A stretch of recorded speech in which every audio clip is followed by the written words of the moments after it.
Acts chapter 19, verse 35. The city clerk quieted the crowd and said, "Fellow Ephesians, doesn't all the world know that the city of Ephesus is the guardian of the temple of the great Artemis and of her image, which fell from heaven? Since these facts are undeniable, you ought to calm down and not do anything rash." So here we have a story in Acts. This is after the death of Jesus, after his resurrection, and the apostles are going throughout, and they're sharing the gospel.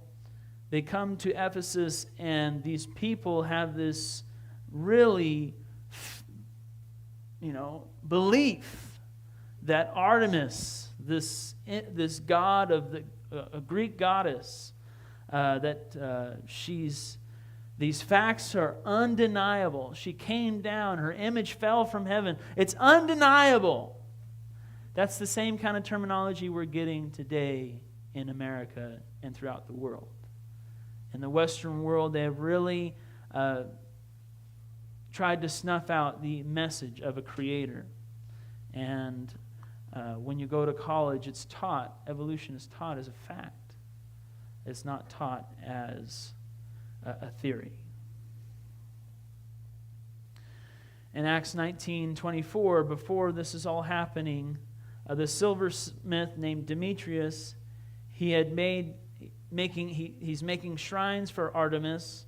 He brought a lot of business for the craftsmen there, and he called everybody together, and he has this conversation. He says, "My friends, we receive a good income from this business.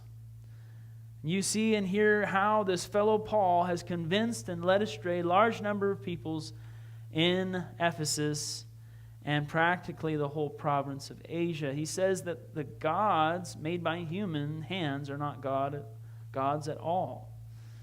And there is a danger not only that our trade will lose its good name, but also that the temple of the great goddess Artemis will be discredited.